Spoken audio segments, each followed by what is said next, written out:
Dalam sidang tahunan MPR di Jakarta, Presiden Prabowo Subianto juga memaparkan capaian pengelolaan belanja negara sepanjang setahun ini. Di antara pencapaiannya adalah pemerintah berhasil menghemat ratusan triliun rupiah, memperluas program sosial strategis, dan menetapkan anggaran pendidikan terbesar dalam sejarah. Tata kelola belanja negara menjadi fokus utama pemerintahan Presiden Prabowo Subianto di tahun pertamanya memimpin. Dalam 299 hari, pemerintah mencatat penghematan hingga 300 triliun rupiah dari anggaran pendapatan dan belanja negara yang dinilai rawan diselewengkan. Langkah ini dimulai dari evaluasi pos-pos pengeluaran besar seperti perjalanan dinas, pengadaan alat tulis kantor, dan belanja operasional yang selama ini rentan menjadi celah penyalahgunaan. Penghematan ini, menurut Presiden, dialihkan untuk membiayai program produktif yang manfaatnya langsung dirasakan rakyat. Upaya efisiensi ini juga menjadi bagian dari amanat konstitusi untuk memastikan kekayaan negara digunakan sebesar-besarnya bagi kemakmuran rakyat. Selain efisiensi, pemerintah terus memperluas jangkauan program makan bergizi gratis atau MBG yang telah berjalan 8 bulan.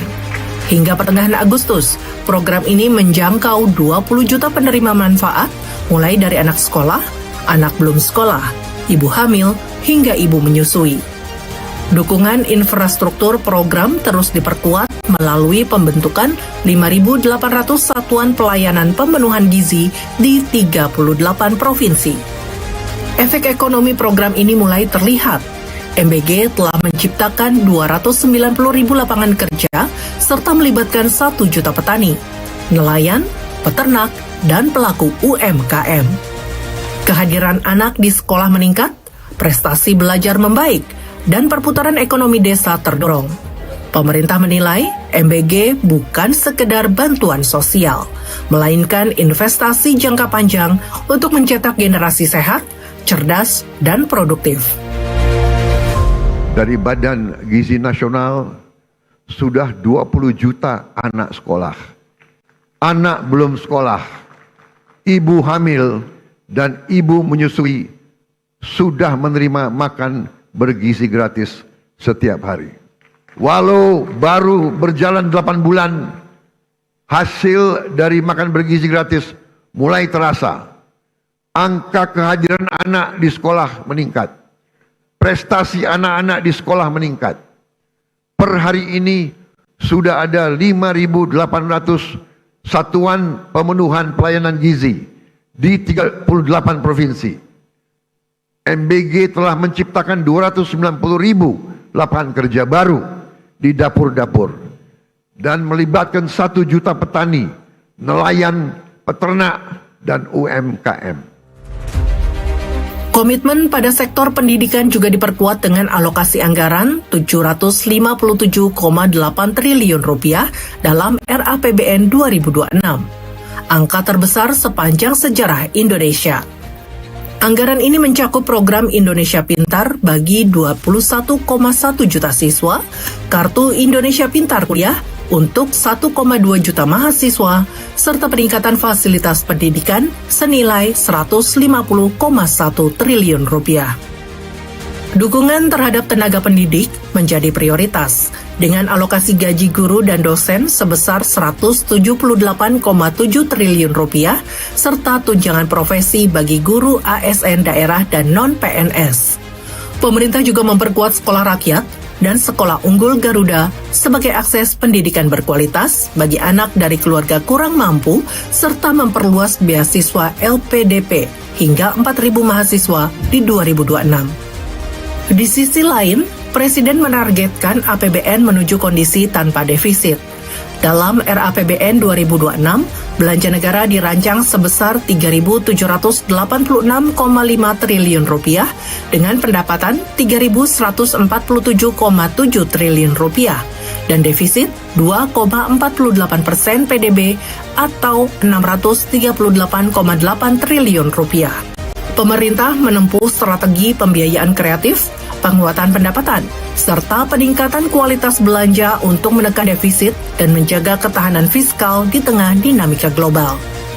Pengelolaan sumber daya alam juga diperkuat untuk menghasilkan nilai tambah, sementara insentif fiskal diberikan secara terarah untuk mendukung sektor strategis. Seluruh kebijakan diarahkan agar setiap rupiah belanja negara memberikan dampak maksimal bagi kesejahteraan rakyat.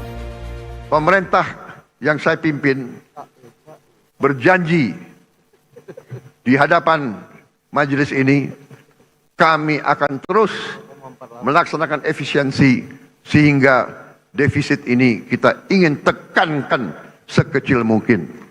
Dan adalah harapan saya, adalah cita-cita saya untuk suatu saat, apakah dalam 2027 atau 2008, saya ingin berdiri di depan majelis ini, di podium ini, untuk menyampaikan bahwa kita berhasil punya APBN yang tidak ada defisitnya sama sekali. Pemerintah pun mengambil langkah tegas di BUMN untuk mencegah kebocoran anggaran.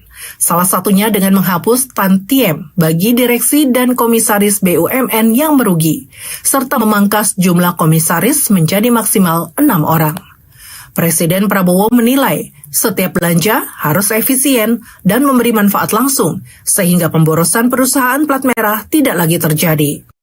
Langkah-langkah ini menjadi rangkaian strategi pemerintah untuk memastikan belanja negara tidak hanya tepat sasaran, tetapi juga mendorong pemerataan ekonomi, meningkatkan daya beli, dan memperkuat kualitas layanan publik di seluruh wilayah Indonesia.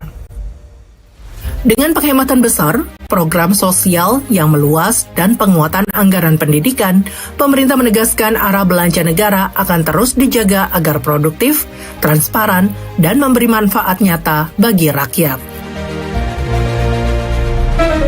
Pemirsa, 2 pelajar asal Papua terpilih menjadi anggota pasukan pengibar bendera Pusaka Nasional pada peringatan HUT ke-80 Republik Indonesia di Istana Merdeka bersama Presiden Prabowo Subianto.